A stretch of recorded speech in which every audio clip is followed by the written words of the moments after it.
Good morning, everyone. This is the Police, Fire and Crime Panel meeting on the 24th of June 2024. The first item on the agenda is appointment of chairman. Are there any nominations for chairman, please?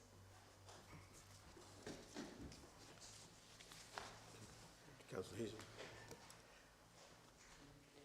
Heason. I'd like to nominate Councillor Peters for chair. Thank you. Thank you. Is that seconded by anyone? Are there any other nominations? No. Is the panel in agreement? It's Councillor Peters. And are you happy to chair again? Yes, I am. I'm grateful for that support. Thank you. More than happy to continue. Are you moving to deputy or me? No, you now. Okay. Item 2 on the agenda now is the appointment of a vice chairman, and I'd like to nominate Councillor Heason as deputy. Is that seconded, please? Thank you. All those in favour? That's carried. Thank you.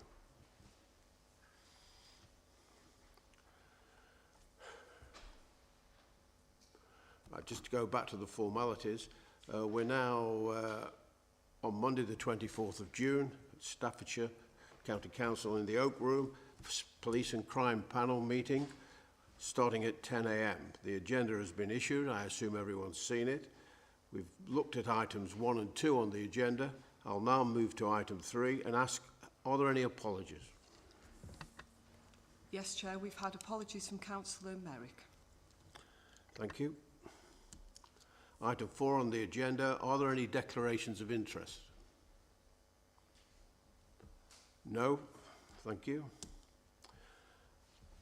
Item 5 on the agenda refers to minutes of the meeting held on the 5th and 12th of February. They're detailed on pages 5 to 18.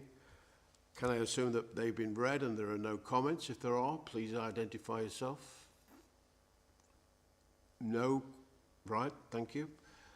Item 6 is questions to the Commissioner from members of the public. Thank you, Chair. We've had 3 sets of questions from members of the public. The questions are detailed in the paperwork and the Commissioner's responses. We've also had a follow-up question from Mr. Riley, and the Commissioner has circulated the response to that today, which I will arrange to go onto the internet for public viewing. Mr. Reid is available at the back. He's attended the meeting. I think normally extend a right for a supplementary question if he wishes. Yes. Mr. Reid, have you a supplementary question? Yes. Okay, please. To call to the table. Would you like to step to the table, a convenient slot, and let the panel hear what you have to say, please?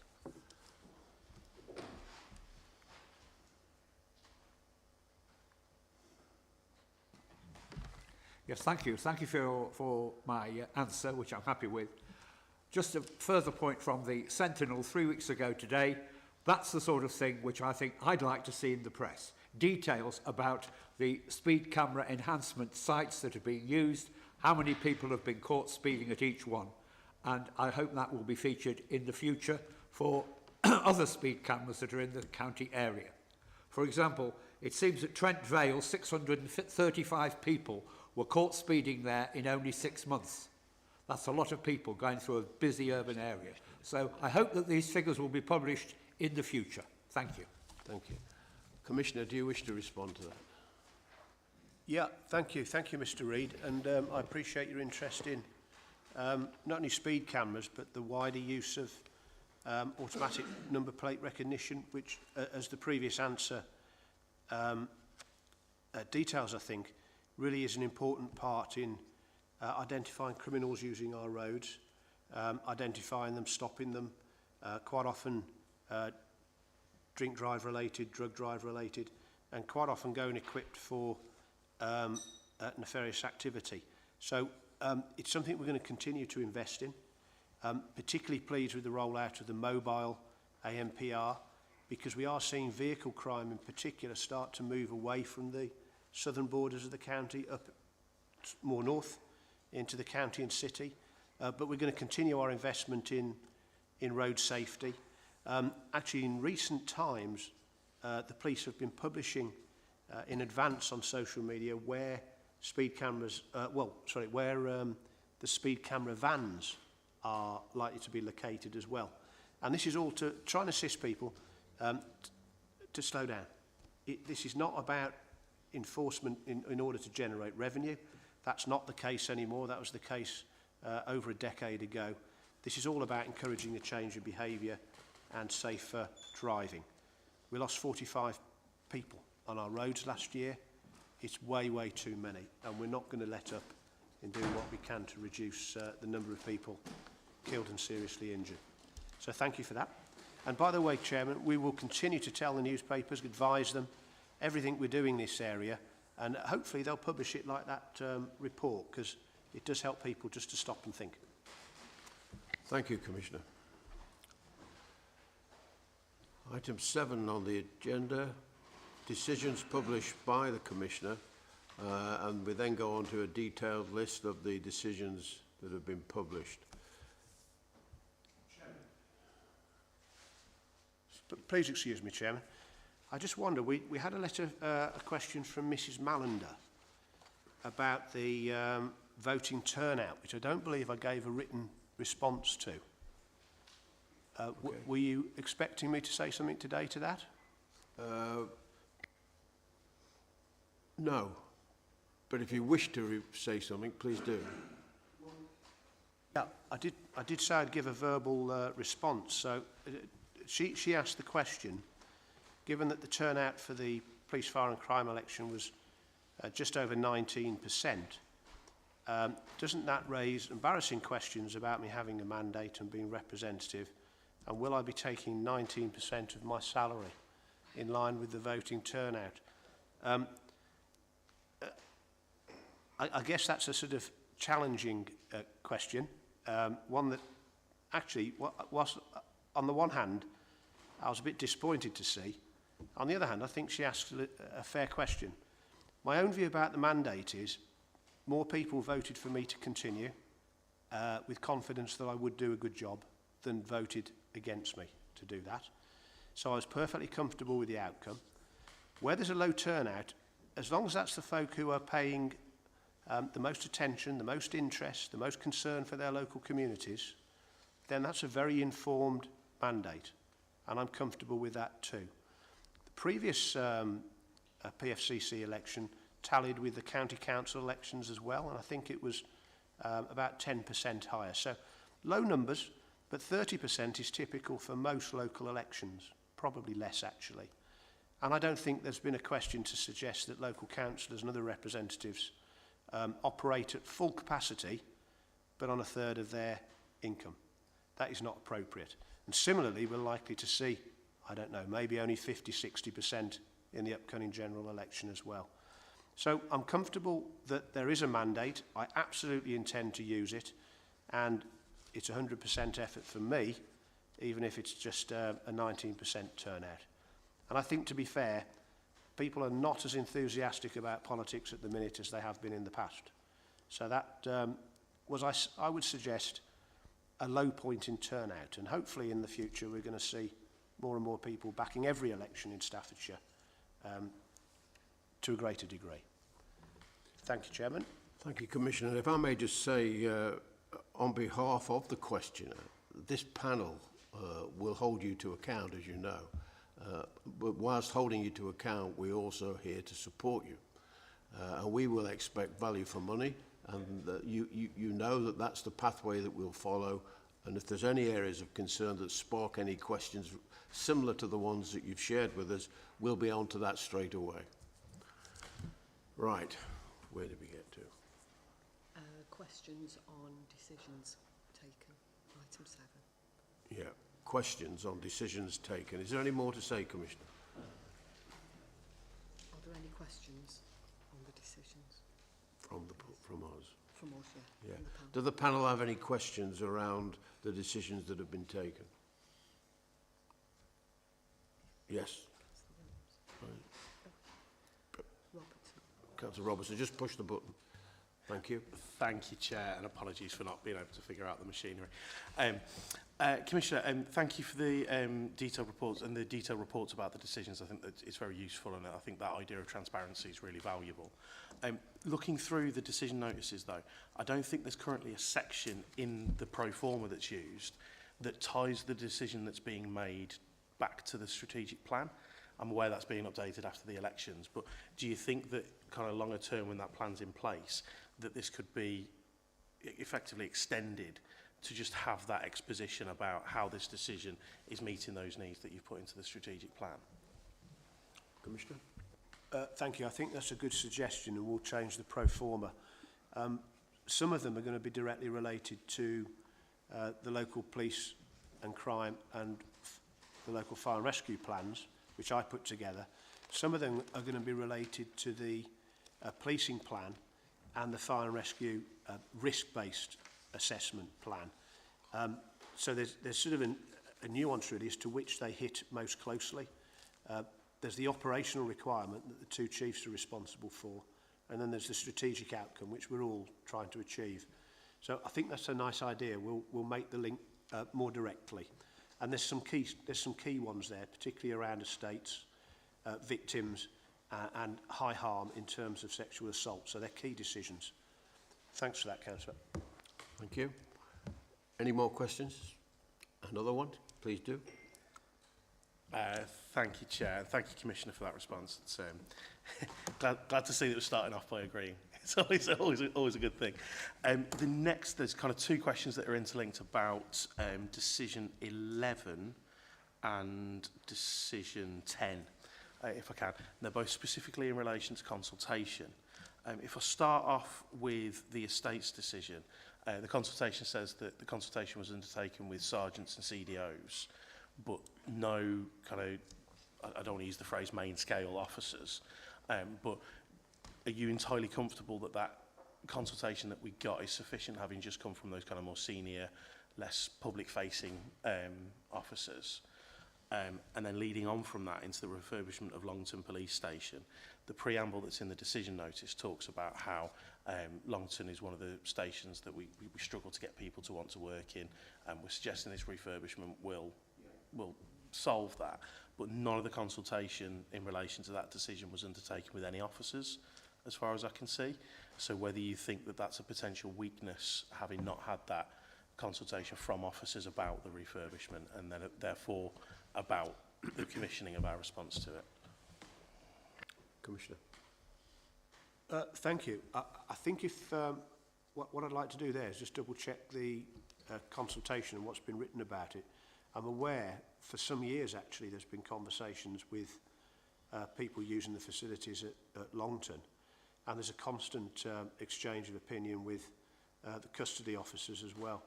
The custody environment in particular is really quite high pressured, and just understanding the terms and conditions of the staff as well as the working conditions is really key.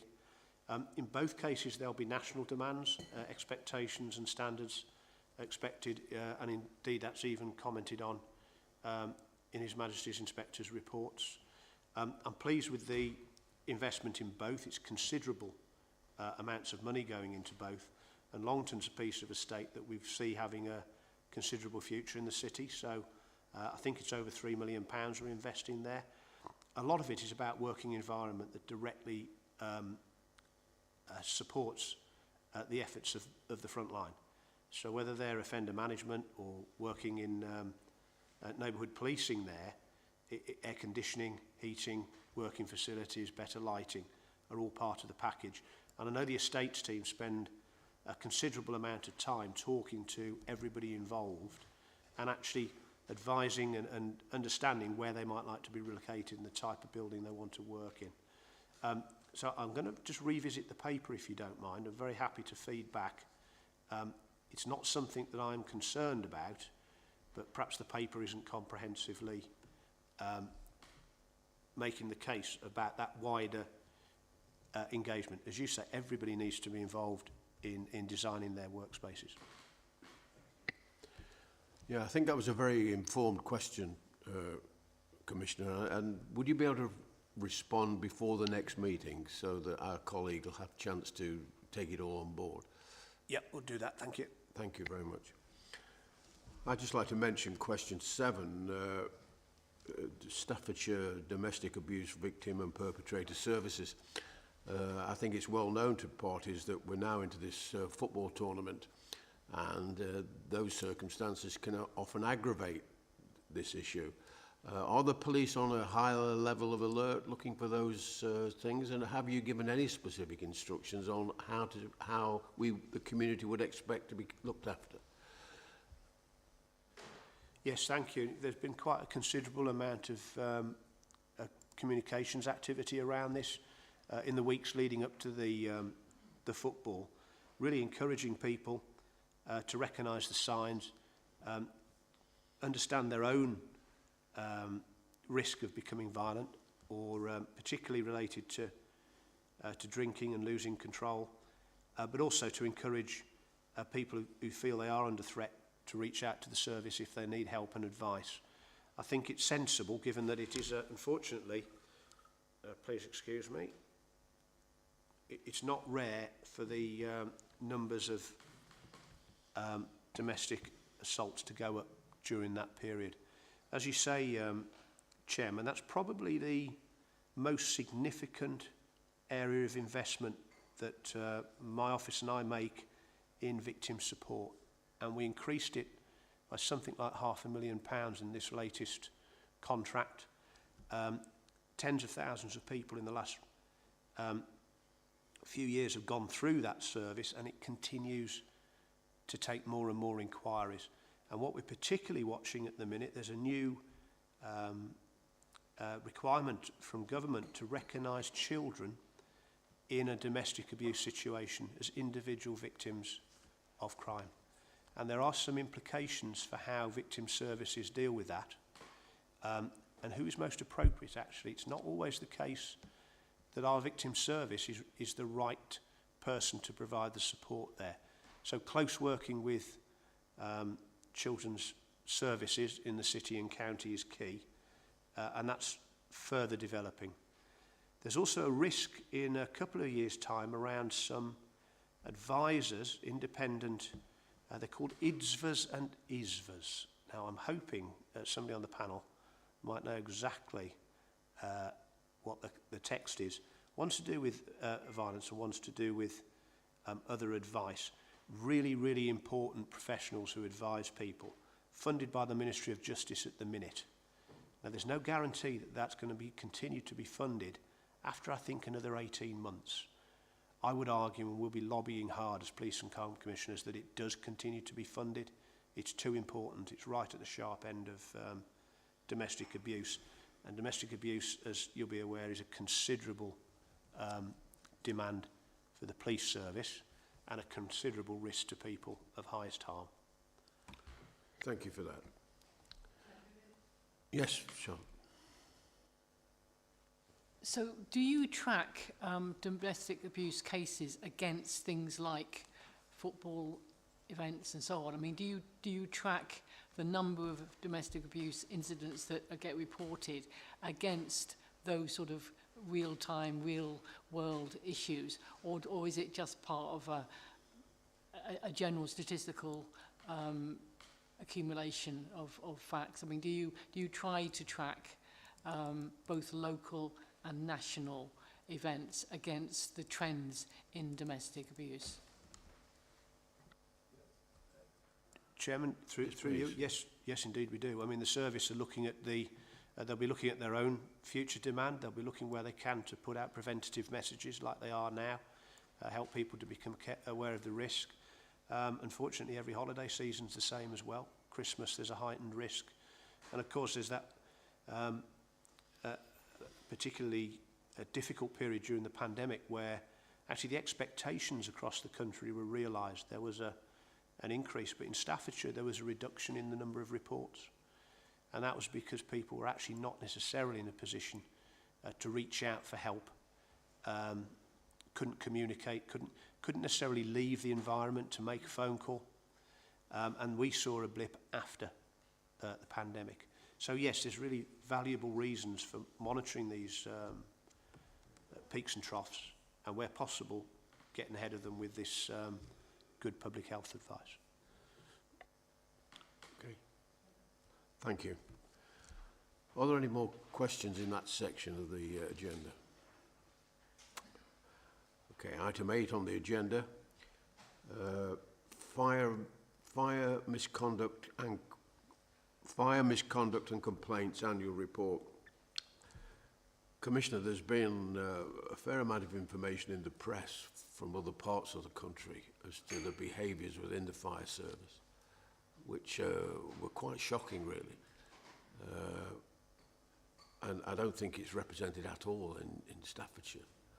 But could you just talk to item 8 on the agenda, the annual report, please? Yes, indeed, Chairman. As you said, there's been some high-profile national stories. It started with an investigation into the London Fire Brigade. I'm pleased to report that they had a special HMI inspection now. I don't know whether they're actually in engage about it, but they're in a process, and they've been discharged from that, which is good news. But there have been a number of other specific areas, force areas, including Wales, apologies, I can't quite remember which Welsh force, and recently in Shropshire as well. And I think people, if they've seen the parliamentary select committees, will have been particularly surprised to hear about some of the stories. And I think the members of that committee and the chair were rightly,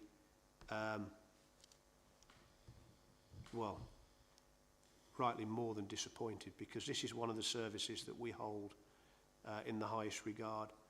Standards do matter. My chief executive and I have taken a particular interest in this in the last 3 years.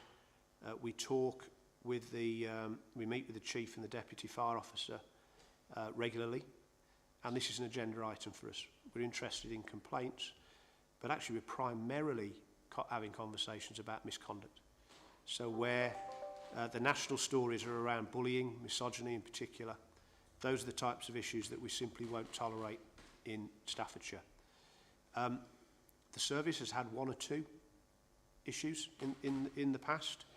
I'm very comfortable with where they are at the moment and the efforts being made, particularly to engage independent HR advice around complaints and process. And what we're hearing from His Majesty's inspectors at the moment is a drive for more consistency and an approach that is standardised across the country. It hasn't been in the same way as it is with police. There isn't such a thing as a professional services department. And in fact, for some forces, that might be a big ask in terms of investment, given the smaller numbers. But that type of approach, where a body looks at all these cases, I think is coming down the line. It's certainly part of inspectors' recommendations. And indeed, the fire reform white paper, which government put out for consultation before the election, does talk about that as well. Anybody who works in HR, large organisations, even councils will know much of this is about the confidence and training and capacity of line managers to sort of intervene and provide support quite early when things aren't going well. I'm very comfortable with the way that Staffordshire have looked to enhance the capacity of their leadership all the way through, so that fewer concerns get to the end point. Chairman, I believe in the paper we're setting out that we're going to come back to you in February 2025 with a full report on this. Be the first one we've done, I think, of that nature, along with the police complaints and misconduct summary. And I'm very keen that we keep an eye on this at least annually anyway, because it's important not just to be sure everybody working in the service is working in a good environment, but also that anybody who wishes to join Staffordshire Fire and Rescue is coming in confidence. You'll see in the paper we've got improvements in systems. There's a new software system which is helping us manage the process for complaints. And the complaints numbers, by the way, are very low. So far this year we've had 1. Last year 31. Average is about 41. So these are low numbers of complaints. And then in misconduct, we have a tracker, that supervisory management training that I mentioned to you, and an assurance from me that my chief executive and I take a personal interest. In fact, we look at every single issue that might go to tribunal or something like that to understand and consider if there's anything more concerning underneath it. And the key thing there is that the fire service now has a set of standards in place, the first one of which was the core code of ethics. Our chief fire officer, Rob Barber, was involved in drafting that for the National Police Chiefs. It is exactly the basis on which you'd want to build a sort of foundation for good standards. So I hope that helps, Chairman. Very happy to take any questions. Yes, thank you. It does. And just to acknowledge the point that you make, leadership, interventions before unacceptable behaviour becomes the norm is vital. Because once it becomes the norm, it's like arriving 10 minutes late for work every day. If no one tells you about it, that becomes your start time. So I think we are assured by what you've said today. But I think we'll probably raise this again at some point, just to make sure that I know you will have your finger on the pulse, but we were looking for that level of reassurance now as we move forward, because the stories from the metropolitan area were distressing beyond belief. And that select panel, it was an eye-opener. Never heard anything like it. I sat and watched it, I recorded it, watched it again. Just couldn't believe what was being said. Colleagues, any questions on that point? Charlotte? Do you have a whistleblower policy and protocol so that if someone does indicate that there's something happening, maybe not necessarily the victim of abuse, but somebody else, and what is your whistleblower policy to ensure that whistleblowers are not in any way prejudiced by their action? In terms of a specific policy, I'm going to need a bit of help to identify whether that's a sort of formal policy. I'm pretty sure we do, and I think we'll bring that back between meetings just to reassure you. I am conscious that in the last 3 years there's been issues raised that I think you definitely put in the bracket of whistleblowing. Ultimately, I get to see all of them, and it's really for me as the fire authority, as it were, and the ultimate employer in fire, a bit different from the police arrangement, to take due note of those, and I do. I take them very seriously. I would just caveat that with some balance. It's also important, I think, to understand the motivations sometimes behind those that choose to suggest that they're whistleblowing. And I think that's where you need to be careful, perhaps bring in some independent advice and maintain a distance as you're considering what they're presenting. Sometimes people's interests encourage them to take such action. And I would say that we have had some issues with that in Staffordshire in recent years as well, unfortunately. Just to say that I appreciate that obviously motivation is important, but the issue is that nobody must be discouraged from raising a concern, because often what you'll get is a culture developing, and you need someone to point out that that culture is developing and is unacceptable. So, we may not be the worst the worst offender in terms of complaints, but we always have to be vigilant that culture does not get created, because of course officers do shift between different forces, and consequently you can get a culture being developed from another force or another service, because different people move in and out of different services. So I think it is important that we're vigilant that culture does not develop in Staffordshire. Certainly. Councillor Atkins, I couldn't agree more. I think it's absolutely essential. In fact, one of the things that is going to be at the forefront of my next plan for both services is for both of them to pay more attention. I'm not suggesting they don't pay enough, but I think they could pay more attention to what people who are complaining about a service are saying, staff feedback, and also the feedback of victims and others, and balance that with the expectations of residents. I think every large organisation can drift into a space where it is concerned about those who measure them, concerned about their peers, and they forget who they're looking after. So for me, that piece around, it won't be quite as stark as that. It's really around engagement, listening to people and making sure that we're looking after Staffordshire and not the interests of other parts of the country and things like that. But in terms of whistleblowing, absolutely, and I will always encourage and do promote complaints. Quite a lot of correspondence to me will involve in me asking them to take the next step to complain, because there is always learning at the back of that process. There's another question there, thank you. Yep. Thank you, Chair.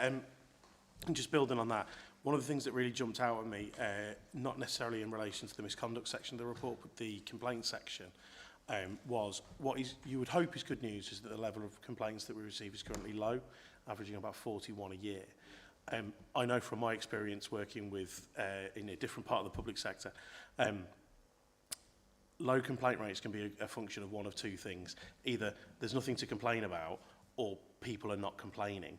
And can we just make sure that when that report comes in February, that we've fully explored that and made sure that we've looked under the rock, so to speak, to check that there's nothing that people want to complain about, as opposed to people aren't making the complaint. On that, I think that's again a good point, and I'll make sure it's in the report. When we've looked at police complaints before, this panel's I think correctly asked me, how does that compare with other places? Certainly with policing, one of the values of this standardised approach, having the IOPC as an ultimate second place for complaints to be heard, means there's a consistency and you can do cross-force measurement. I think we need the same in fire and rescue. It's all about transparency, and you're quite right. Low numbers is not necessarily a good thing. We've had, certainly, I would be concerned around things like domestic abuse, for example. If there was a reduction or a reducing number of incidents, I'd absolutely want to understand that that was not a result of people feeling they couldn't easily complain or report an incident. Sometimes you need to be absolutely open to hearing what you need to hear. Okay, thank you. Commissioner, item 9, we're prepared to accept your verbal update on the Commissioner's annual report. Would you like to present that? Yeah, thank you, Chair. I'm going to hold myself back here because there's a little bit more in this document than you're going to want to hear me rattle on about. And I'm very conscious that we're going to come in September with a more formal annual report. And at the same time, be talking then about areas of or priorities which I think are going to stick in my report, in my plan, and perhaps a few that will fall away because either we've sort of done it to the extent that we believe we can make a big difference, or we've hit a bit of a brick wall and we're not necessarily in a position to influence in the way that we would have wanted. So you're going to see a plan that will have some things in there that you're used to seeing. However, just taking you through some headlines, I broke the report, my plan down before into various sections. Under a local and responsive, this is really to try and address not so much the performance of the service, but to assist where I could in removing the barriers to the best service from police. And those were really a disconnection between the leadership, the front line, and the quality of engagement with people who are trying to report crime. and then how quickly we're getting to them. Now, I'm really quite delighted that in 3 years, and in fact really in 2 years under our new Chief Constable, we've made some considerable progress. HMI identified the problems 2 years ago really, but put us into the engage process about 20 months ago. They've now discharged Staffordshire Police from that. Staffordshire Police are no longer in special measures, and that correctly pointed out issues with answering the phone and identifying vulnerability, and then issues with the quality of investigation. Both are in a considerably better place. So our 999 answering is now in the top 10 in the country, very, very consistently under 10 seconds, which is the target. And our 101 performance, certainly for those who get dealt with at triage, is much, much better. Now for me, however, those that go beyond triage into the longer calls sometimes to report an incident, still too many people waiting too long. So that's going to stay in the plan as a priority, and it ain't going anywhere until it's sorted out. The Chief Constable's aware, and it will be the first thing that he and I discuss at our public performance meetings every time until the problem's gone away. There's been considerable investment. There's big investment coming in terms of people, systems and others, but we need to deal with that. It's fundamental to the confidence of residents that they can report incidents and, more importantly, pass on intelligence that might be of use to the police. Demand is still increasing, particularly complex demand. Cases are taking longer to handle. But our public surveys are telling us that the public perception's improved, victim satisfaction's improved, arrest rates, if you like, measures of activity of the police are all going in the right direction.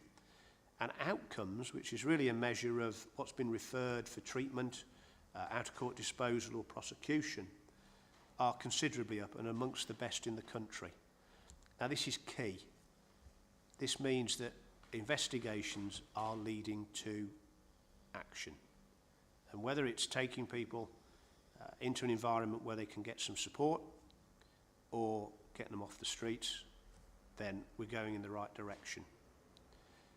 Now our crime numbers have been a challenge in the last 2 or 3 years, but I was absolutely delighted to see that our 12 months comparison, as reported to me last month, antisocial behaviour is down a further 16%, so that's getting on for 50% reduction in 3 and a bit years. And all crime down 7%. Now that's the first time I've been to the panel and said we've had a significant reduction in crime in my term, which I'm delighted to pass on. Violent crime down 8%, sexual offences down 6%, vehicle crime, which has become a big issue for a number of people in Staffordshire, down 11%, and robbery down 10%. So these are, I think, reflections of a service that is getting a grip. And having response teams back in our localities, local chief inspectors with control on their patch, and proper accountability, I expect to see that continue. We have had full inspections by HMI of both police and fire. They're completed. There's a process to go through, but the reports are likely to be published end of August, early September. So in good time for our next panel meeting, Chair, we can talk about those. I think they're going to be demonstrating the progress that's been made in both services. But we'll wait and see, and no doubt there'll be some things where they feel we can still improve. Over that period, we've added officers. We've got 2,000 officers now across Staffordshire. When I started, I think we got just over 1650, 1660 or something like that. So good increase in numbers, and we're going to retain those numbers and keep building up our team of officers and staff, PCSOs and backroom staff as well. and the Chief Constable has put in a new leadership team. It's a very different feel for Staffordshire Police from when I arrived 3 years ago. Similarly in fire and rescue, our Chief Fire Officer's got a new team, all empowered, doing a fine job, and we're going to talk later about some particular policies to improve availability of service and response times. But core service is up, but also they're stepping into spaces with the health service, which are really setting an example for the rest of the country, particularly returning people home from hospital and going to victims of falls, which I think is really quite exciting for fire and rescue. I'm really, really hopeful we can continue with that under a new government as well, because I think that's the future of fire and rescue. So, just on to some of the stuff we've been doing. Under the other headings, prevent harm and protect people. 100 new officers have gone into the public protection unit. That's the bit of policing. Sexual offences, protection of children, high harm, high risk. Big investment there in extra officers into those key areas. These are the areas that we don't hear about very often as public representatives and councillors. And it's balancing that, it's balancing those demands of risk that I need to do in my plan with what the public say they want to see around a proactive response, visible policing, etc. Getting those balances right is key. We've talked about road safety a little bit. Speed cameras, ANPR, an expanded road policing team going 24/7, and there are conversations and discussions at the moment about our local roads policing and the motorway policing group, which we have a shared service with West Midlands. That might well lead to a further expansion of Staffordshire roads policing. On violence reduction, my team have done a great job in partnership with others. We've introduced the serious violence duty that was expected of Home Office. The Chief Constable and I agreed to get bleed kits in every operational police vehicle. You remember, Chair, that terrible situation a couple of Christmases ago? Lost that young man in your neck of the woods. So why not have bleed kits to hand whenever possible? We've done that. In terms of prevention and early intervention, again, my commissioning team's been involved, particularly around keeping children away from criminals, away from sexual exploitation. The space programme, another 22,000 young people enjoyed that last year, and I'm going to be doing that again. This is probably the least big surprise, but I'll be back in space for another 4 years. It's just too much good news for young people there during the summer holidays. But we also commission, amongst other things, two PSHE coordinators. These are people who will go into schools, pupil referral units, colleges and others, to help them put together good programmes for community safety, knife crime, drug crime, things of that nature.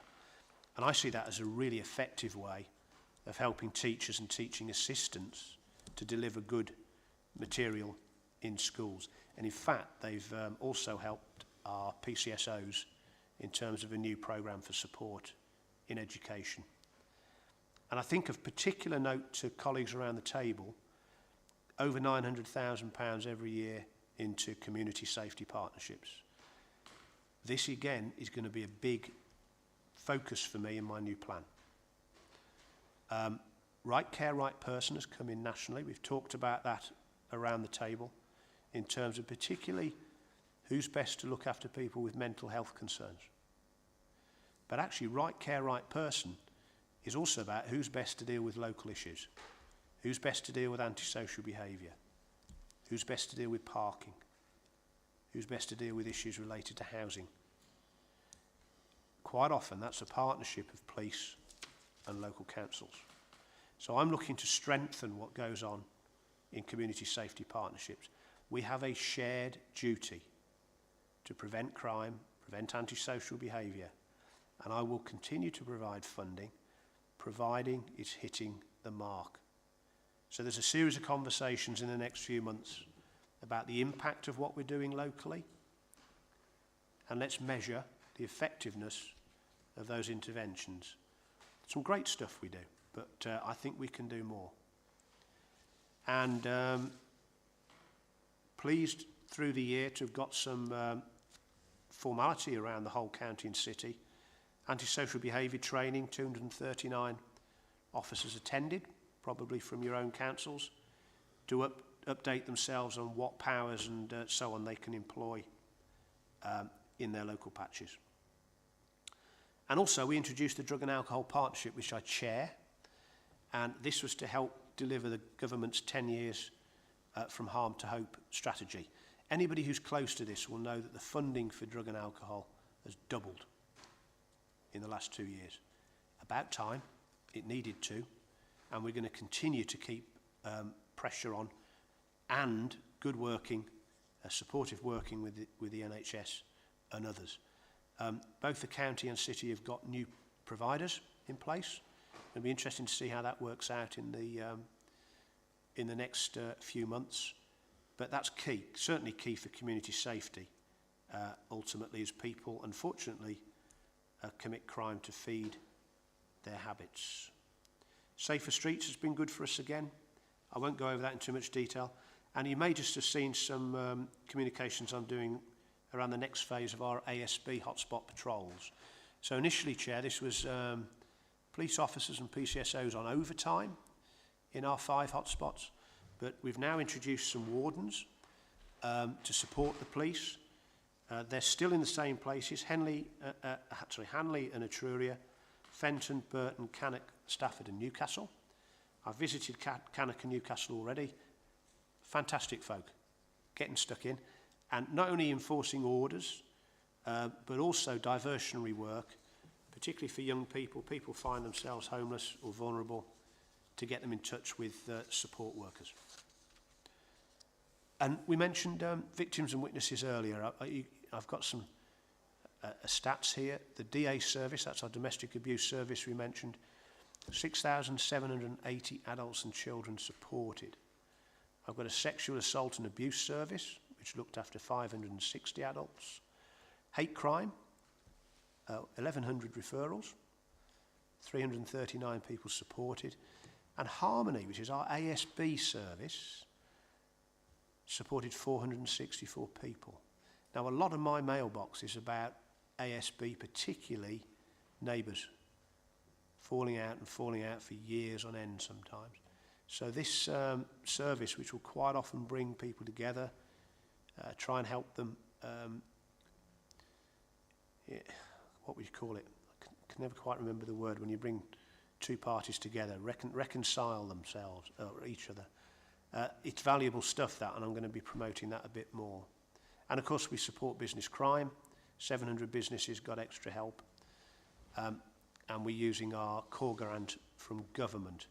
Interested to see some proposals from in manifestos about how some of that money might be redirected. And I say interested, I mean nervous.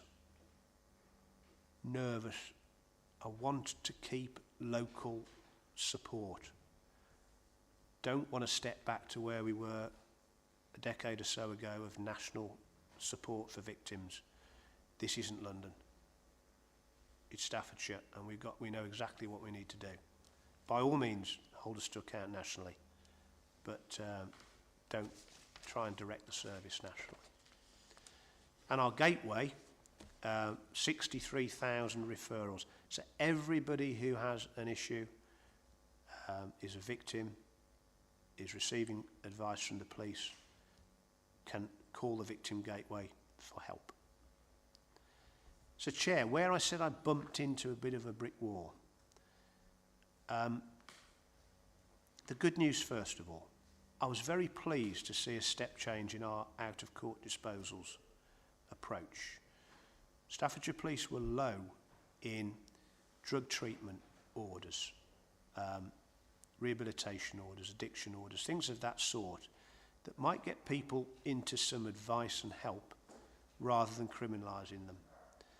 And we are doing more of this and actually accelerating with careful watching, make sure it's appropriate, more out-of-court disposals.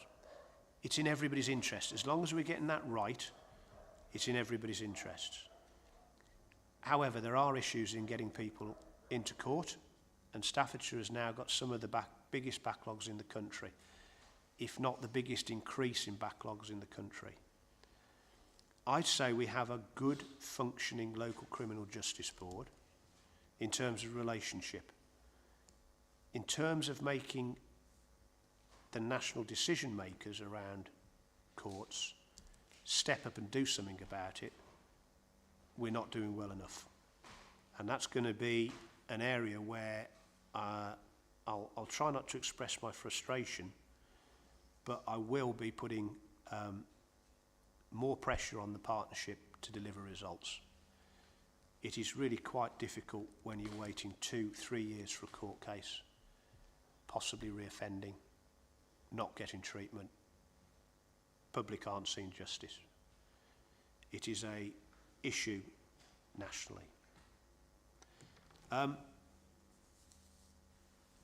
So that's been an area of some frustration for me. However, in the main, the plan is being delivered. I mentioned to you before, I think more focus on victims, more focus on what complainants are saying the services can do to improve, more balance in terms of engagement. So you'll see references to rural crime, retail crime, and vehicle crime in my plans. Those are the things that are concerning a lot of people in Staffordshire. But of course, working with the Chief Constable, the Chief Fire Officer, to absolutely understand risk and support them in delivering evidence-based services. You wouldn't expect me to do any less. Meanwhile, we'll keep working with the partners around keeping people out of the system and supporting victims to an ever greater degree. And I'm looking forward in September to having that down in some form which you and your colleagues can no doubt have a good look at and chuck some difficult questions at me. Happy to take any comments on what I've said, Chair. Okay, well, we do have one or two questions, Commissioner, but I wonder if I might just raise a few points with you before we get into the meat of the conversation. I always listen with interest when you're talking about antisocial behaviour, and you've made a point about the figures are reducing. A lot of people wouldn't agree with that. Antisocial behaviour that's recorded is the statistics are going down, but antisocial behaviour on the streets is not. Particularly, I go to 3 parish councils in my part of the world, and antisocial behaviour is a concern to the public. And the general throwaway comment is, well, the police don't really do a lot. Now, I'm not going to go down that pathway, but I would say to you that antisocial behaviour is unique to a space. You cannot generalise across Staffordshire. So I would hope that you would take that on board. When you mention the increase in officers and staff, you made reference to the part of the world that I come from in East Staffordshire. We have a very diverse community there, and I would hope that the recruitment of officers would reflect that diverse community. We have 27 different languages spoken in Burton, and there's Asians, Caribbeans, Muslims, Eastern Europeans. So I would hope that we would see some representation in the police force. Right person, essential, but I would hope that you are taking that on board. Just a general observation as well, just to feed back into this massive equation that you've shared with us. I know that colleagues have spoken to the Chief Inspector about asking for a police officer or a PCSO just to visit parish council meetings, just for that nominated slot. And again, the 3 parish council meetings I go to, for well over a year now, we haven't seen a hide and a hair of a police officer or a PCSO. No chair wants them there for the duration of the meeting, but there is a slot for a report, and it's very, very rarely attended by a uniformed officer. So if you could have a look at that, that would be much appreciated. When you talked about drug rehabilitation processes, that's really welcome, that is. But I'm getting messages around the Burton area now that those that come out of custody, male and female, who may have been on drug rehabilitation orders in custody, but it depends the time that you're in there, the benefit that you get from those orders. There is a gap. Are offenders who are back in the community being picked up by these organisations? And is there a process that local prisons can be informed of, i.e. the pathway to get into that link? And perhaps finally, the news bulletins and press reports now mention retail crime on a regular basis. There seems to be, and I'll use the phrase, organised crime now for people walking into shops with holdalls and big bags to empty the shelves and just walk out. And I understand that a lot of shops are not there to challenge these people.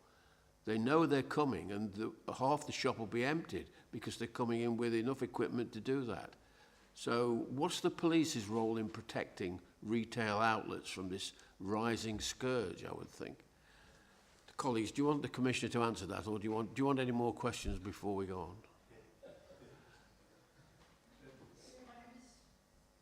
Follow up on the retail crime question, because it seems to me that the people that are most vulnerable obviously are shop workers, but what concerns me is that it'll often be the corner shop which is the most vulnerable, because you'll often have a single person running the shop, and they're in no way able to take on people who come and clear their shelves, whether it be of alcohol or whether it be of anything else. So I appreciate that there's a real concern about retail crime totally, and I'm particularly concerned about the vulnerability of shop workers. And some of those big shops may well have CCTV and may well have multiple numbers of staff on duty, but I'm really concerned about the corner shop that serves many of our smaller communities where they are totally vulnerable, and there's no way that they could possibly challenge a number of youngsters or others coming into the shop equipped to clear the shelves. Okay. Thanks, Chairman. Yes, some good questions there. I'll work backwards through them if you don't mind. Retail crime in Staffordshire, up until about 6-7 months ago, was not seeing the increases we were seeing in the rest of the country. In the last few months, it's up about 12%. This is mostly shoplifting. I think you'll be pleased to hear, not particularly abuse of shop workers, certainly not violent assaults, but there have been some. And also not the sort of serious organised criminals jumping out of a van and clearing shelves, as they've seen in some cities in particular. That doesn't mean that we're not vulnerable to that, and it doesn't mean the service aren't aware of it. There's an enhanced retail crime plan. I think possibly in the expectation it would be in my plan, because it was something I was campaigning on particularly. And I agree with Councillor Atkins. It's these community shops that are most vulnerable. I've had a number, about hundreds of people write to me during the election who say they work in a shop and they were concerned about this. The engagement with the local officers, local PCSOs, is really key. A relationship, the ability to report as easily and quickly as possible, because it otherwise distracts them from their business, and an appreciation that however small an individual incident is worth in value, if that's happening 2 or 3 times a week, it soon adds up. And actually the community is upset because they might lose the shop. You know, if these businesses aren't at least got the best chance to make a living, they'll shut up. So this matters, I think, to all of us about community shops. The key there for me is engagement, and it's similar actually to some other areas I've mentioned, particularly rural crime. Being closer to the people involved, again, people living in the countryside, perhaps on farms, living above their shop, literally above their farm, and so on, being fully engaged with the police. But then, as you say, Chairman, engagement with community representatives. Now, I know the service are very keen to do better in this respect. There is a local police engagement plan being drawn up at the moment. My team are going to be meeting with the service to go further in terms of confidence building and how we might do more to get information out there. And interestingly, I think, I've had a number of parishes say to me, they do like to see an officer or a PCSO, but in between they'd like a decent report of what's going on in their patch. And if their clerk could just download it or be sent it, work through that with their own members, then if they see an officer or a PCSO to support it every now and again, great, but they've got the information. Now that feels like something we should be able to achieve. But not just parishes, also community groups, housing groups, resident associations, things like that, where quite often there's some myth busting that can be done that is in their interests. It's very easy to think the world's gone mad and is dangerous, when in fact it isn't necessarily like that in your patch. Diversity, pleased to say that our female representation in new officers is still one of the highest in the country. It was running at 50% at one point in recruitment, which is great.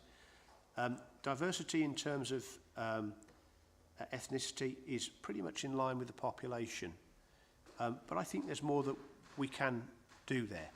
What I would say, Chair, is that when I visit graduations, meet new recruits, it's great to see just the sheer range of backgrounds that people are coming from, and just how proud their families are that their young son, daughter, not always young actually, sometimes.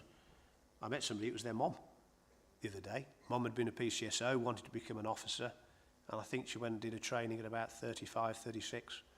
So her kids were there to cheer her on, which was smashing. Prison and addiction is really a key question. There is an issue when people leave prisons, and managing that period whilst they're in prison, and then when they come back into a community, is a key piece of work for those drug and alcohol partnerships. It's actually a specific focus of the government target to tackle addiction.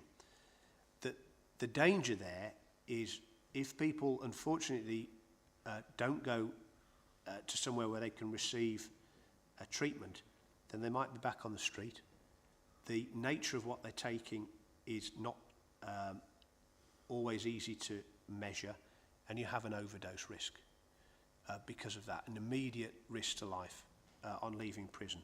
And that's another reason why we need our Ministry of Justice not releasing people early, because they need the time and the drug programs to prepare them for release. Planned release is very important. And then finally on ASB, I couldn't agree with you more. Even though we've had those big reductions, we were reasonably high on ASB compared to similar forces. A small percentage of that, probably 7% of the 50, is actually now being crimed. So these are things that would have been called ASB 3 years ago, now being called harassment. Quite good news, actually, because it means the service are getting stuck in at a slightly higher level than earlier. Nonetheless, it is down, but I agree, in certain locations, certainly in public spaces, this is still a very important concern of the public. And that's why all of us are going to get stuck in with our community safety partnerships. It's probably 40% the police, 60% the partnership. And we need to step up and deal with it. And it's not just kids. In fact, it isn't predominantly kids. It's people of an age who should know better. And it's noise, and it's antisocial behaviour, and it's dogs out of control, and all sorts of other things that the councils have the powers to deal with. So we'll be working together in the next 4 years, all of us around this room, to further deal with antisocial behaviour. Thank you, Commissioner. It's a good point you make there, how indiscriminate it is. And again, we all have feedback from our constituents. Older people are beginning to feel not particularly safe in their homes. They can hear people making a noise. I mean, this story about people throwing eggs at people's windows. If you're living on your own, you become very, very fearful. So I think we're all feeling very reassured by what you've said there, Commissioner. So let's see how it unpacks, and hopefully we'll get some progress around that. Colleagues, any questions for the Commissioner? Yes. Apologies, Chair. Thank you, Chair. Just a quick one. It was good to hear that the additional funding is going to remain in place for the antisocial behaviour hotspots. How often are the hotspots reviewed? Because I'm very aware of a situation we had in Lichfield a few years ago where we had a real antisocial behaviour hotspot, and the officers who came along and supported with that were excellent, brilliant, and the additional resource of a mobile police station was excellent. But I'm hoping that, well, that place, it's in my ward, so that's very much calmed down now, but I know North Lichfield as a whole is quite heavy for antisocial behaviour. So are there any plans to keep those areas under review? Yes, thank you. I was a councillor myself in Lichfield. It feels like forever ago now. It was about 18 years ago. I'm responsible for community safety, and we had a terrible incident in North Lichfield where a man was killed, unfortunately.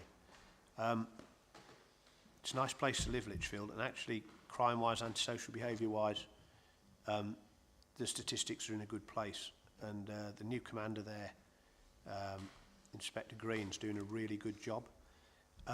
I think Lichfield, North Lichfield in particular, it would take quite a jump in the stats for that to get up into the top 10 perhaps. It won't be today, but these areas are specifically picked on evidence, data, number of reports, and the capacity of the intervention to make a difference. Interestingly, the one hotspot we've picked up in Florence and Dresden, which is part of Stoke-on-Trent, it's much more a residential type challenge than some of the others, which are traditional high streets. And I'm really quite keen to see the impact of what we're doing there, because I think it has got other parts of the county and city where there could be some benefit. We've got a general election on, haven't we? So what the nature of that is going forward, there's commitment in both home manifestos to neighbourhood policing and social behaviour.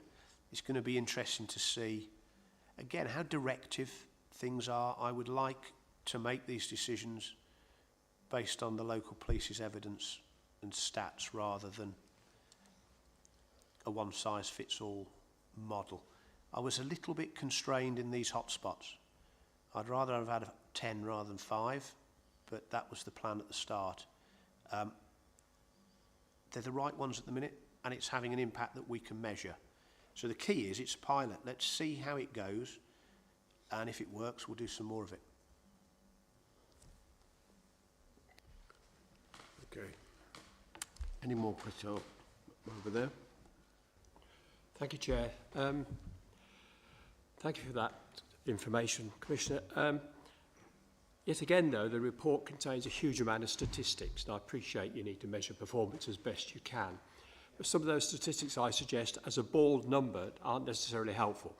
If I could make a deliberately exaggerated point, if we say detection has gone up by 10%, that sounds great. But if detection historically was 80 out of every 100, then 10% is super duper.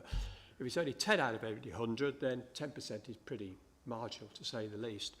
And there are a lot of instances in those numbers where I don't think we get the context to understand how really helpful they are. Another one might be, oh, we've got a grant of £10,000. Sounds great. But if what you really need is 200,000, it's a drop in the ocean. I'm not saying they're all not useful. Of course they are. But so often, to me, they are isolated numbers which don't really mean anything unless they're put into context. So I don't know if you could think about that, please. Yes, please. Chairman, I will. And please keep asking me that question, would you? My first question generally when presented with a stat is, so what? Certainly in my performance meetings, there are some numbers which are positive. I mentioned the outcomes one, for example. We're just leaping ahead of the rest of the country with some of those numbers. But I could do with presenting you with that feedback around some criminal justice measures with the worst out of 8 most similar forces. So courts, delays, file production. And I think you need to hear that context as well. It's certainly the way I drive things, but it's a good challenge. Keep making it, please, because I do have that backup. Yeah, I think that question is particularly relevant as you prepare for your annual report. Yes. And we would perhaps look now, having been prompted by that comment, to see some reflection or some response in that annual report. Thank you for that question. Right. Shall we move on? Item 10 on the agenda, I'll ask Mandy to speak to Home Officer Grant 23-24. Thank you, Chair. This is a summary of the allocation of grant which the panel receives from the Home Office, which meets the cost of the panel during 2023-24. It's just a brief summary. Are there any questions from the panel? There's a question. I mean, it certainly sounds like a selfish question, but it's not meant to be that way. It refers to the allowance for expenses for members of £920 a year. If I understand correctly, that hasn't changed for quite a long time. Is that so? It is so. It's set by the Home Office, so we pay the maximum amount that we can to members of the panel, but it is set by the Home Office, and it hasn't changed since the panels were set up.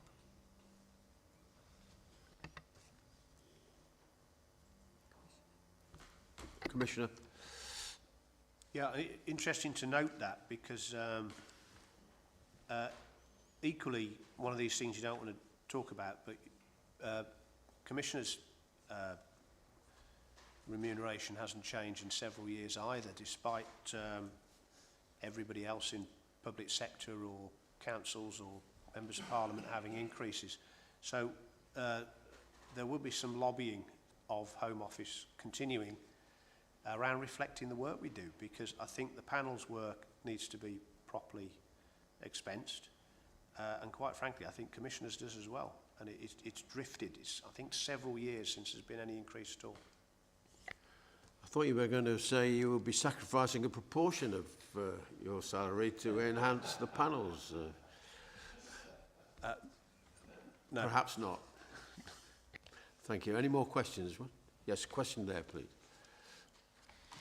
I'm not sure who this is directed at. Is that a typo on Appendix 1, page 41, where it says the payments listed over the financial year April, is it 24 to 25? Should that be 23, 24?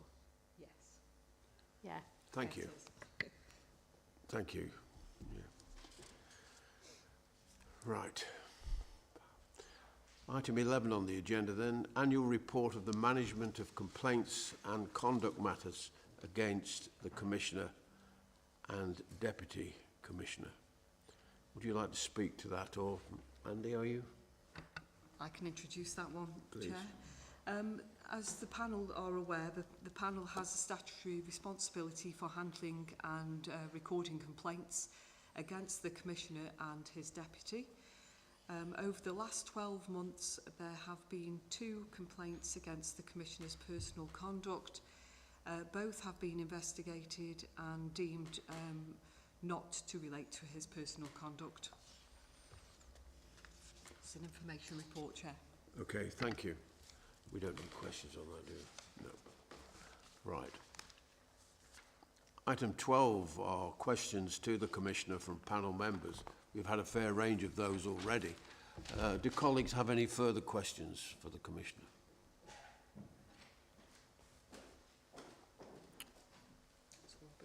Mr. Robertson. Thank you, Chair. Just a quick one. Are there any plans to change traffic enforcement so that we're enforcing 20-mile-an-hour speed limits? Sorry, Councillor, I missed that. Traffic enforcement? Sorry, I will try and get closer to this microphone. Are we looking at hoping to extend traffic enforcement so that we are using the police powers to enforce 20-mile-an-hour speed limits?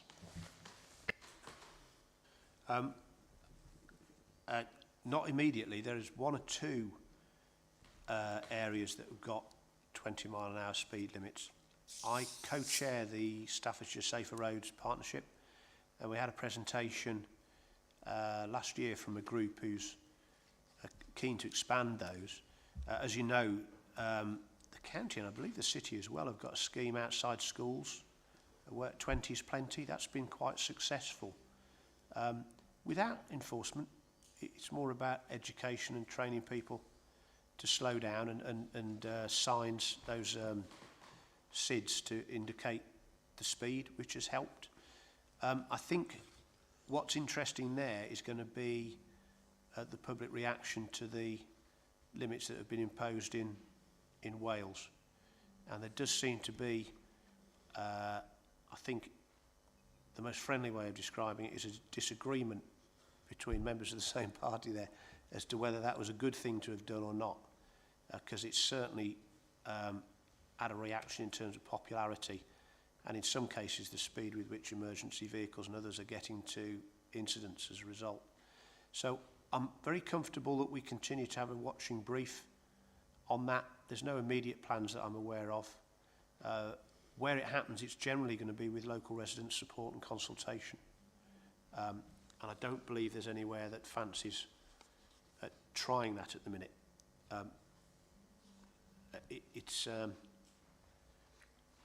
Yeah, let's see what happens. Please. Thank you for that. I mean, I know large parts of the district I'm here to represent, particularly actually North Lichfield again, do have 20-mile-an-hour speed limits. And I know one of our parish councils is very eager to try and push that out and have a 20-mile-an-hour speed limit across their parish. One of the problems, though, that we have, I know I get a lot of complaints of people saying that some drivers are inappropriately ignoring that and are actually potentially driving at speeds that would break the 30-mile-an-hour limit, let alone that. And currently, when they try to set up community speed watch or when they try to contact the police, the response is just, sorry, we don't enforce those. So is there a way to even try and put some type of break in there for those wider areas where the 20-mile-an-hour speed limit already exists to try and get some enforcement in there? Chair. That's an interesting point. I think where residents have essentially backed that programme, I think myself and the partnership should just look again at what Community Speed Watch can do in those spaces, because those letters of not quite friendly warning, but those letters do have value, and it's really about that community awareness. So I think we'll look at that again in terms of the Community Speed Watch teams being able to send a letter around 20 again. Thanks for the prompt. Thank you for that. There's another question over there, yes? Changing the subject completely, we may have heard there's a general election next week, I think. And it looks highly likely that there's going to be a change of government. I'm not saying whether that's good or bad in this context, but it looks highly likely there will be a change. I just wonder, Commissioner, from your point of view, if there is that change, do you anticipate any changes to your position, or not your position, your role as a commissioner? And if so, does that need any pre-planning, or am I just looking too far ahead? Thank you. Before we proceed with that, can I just remind Colin, we're still in Purda, and I don't know where that sits, that question, in terms of asking a political question. Commissioner, would you agree? Yeah, I mean, without being party political, I don't think either of the two parties most likely to have a majority are looking to change the role of commissioners to any great degree. There are one or two other parties who don't agree with them and have stated that, but in the main, no. I think the role will stay largely the same.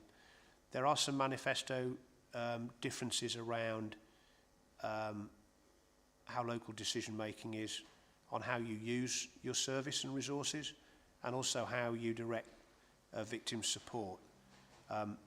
My own position, which is not party political and isn't one I've stated before, I think local matters. in these types of decisions, and I really am keen that Staffordshire residents have as much direct line of sight on what their police service and fire and rescue service look like. So whoever's in power, if they bear that in mind, they'll certainly be getting a sort of a lobby to that degree from me and a number of my colleagues, because we think it makes a difference. Question from Mr. Roberts. Actually, I was just going to declare an interest as a candidate in that election, but I don't actually think I need to, given the way the discussion went. But just in case, to declare that interest. Right. Okay. Yes. Thank you, Chair. It's just going back to the discussion earlier about antisocial behaviour and the possibility that there's a disconnect between the understanding of the public and the actual, I guess, statistics. You know, there's a perception, there's a potential of having an increased perception of antisocial behaviour where it doesn't necessarily exist. And I know there is some areas in Staffordshire that have got very low crime compared to, say, Birmingham. I wonder if you've got any plans to how you communicate that, and not just through the partnerships, but so that there is a greater understanding of that perception, if that makes sense. Yeah. Just thinking out loud. Yes, absolutely. And when I talk about engagement and how important that's going to be in my new plan, it's two-way. So it's not just listening and hearing about concerns, it's giving people information to make their decisions on. I'm afraid we live in a world where when something goes wrong, everybody knows about it within seconds, and it can seem really horrendous. What we're not very good at is feeding back when something positive has happened or there's been an intervention, or even explaining the issue. And people worry unnecessarily. There was a particular... Which bit of the county do you represent, David? Cannock Chase. Cannock. Not in Cannock, but there was a situation several months ago around some vehicle crime in Uttoxeter. And it was rightly really worrying the residents. A lot of people have got Ring doorbell footage of their cars being tried. These characters are all covered in balaclavas and everything. They're there at 2 o'clock in the morning. And I think a vehicle was stolen, certainly a number, there was attempts. And they tried to get into houses to take keys. The whole of Uttoxeter knew about that the next morning by virtue of an 8,000-9,000 Facebook site. A couple of people thought it was a good idea to go and protect the community themselves. They looked a bit like vehicle criminals, and they ended up wasting the police time the next day, actually being interviewed. When the undercover police were trying to identify the vehicle criminals, that wasn't helpful. And then we made an arrest, I think, within a week or so. It affected some areas in the moorlands as well, which has similarly been targeted. The 9,000 people didn't know about it. And it's a real concern for me. If we've made arrests, if they don't need to worry anymore, but remain vigilant, I think people should know. So it's about engagement, is about listening, but also communicating and, where possible, getting the messages out there. Confidence matters around safety. We want people to feel safe, go to the shops, go to see their friends, go and do whatever they want to do in Staffordshire without worrying about it. And in the main, they can do that. Okay, thank you. Right. Item 13 on the agenda, dates of future meetings in the work programme. Pages 45, 46 spell that out, but just as a reminder, September the 23rd, 10 a.m. is the time and date of the next meeting, and I'm sure that we'll have a pre-meeting. Item 14 on the agenda, exclusion of the public. The chairman to move that the public be excluded from the meeting for the following items of business, which involve the likely disclosure of exempt information as defined in the paragraphs of Part 1 of Schedule 12A, as amended, of the Local Government Act 1972, indicated below. There are no such reports for this meeting. At that point, 11:25, I'll close this meeting. But just now suggest, I haven't spoken to Mandy about this, can we bring forward the 12 o'clock session? I'm sorry, Chair, no, we can't. We've advertised the 12 o'clock meeting to the public, so we have to start at 12 o'clock. Okay. Okay, well, the next session will commence at 12 o'clock in this room, and look forward to seeing you all then. Thank you. Thank you for your attendance and good morning.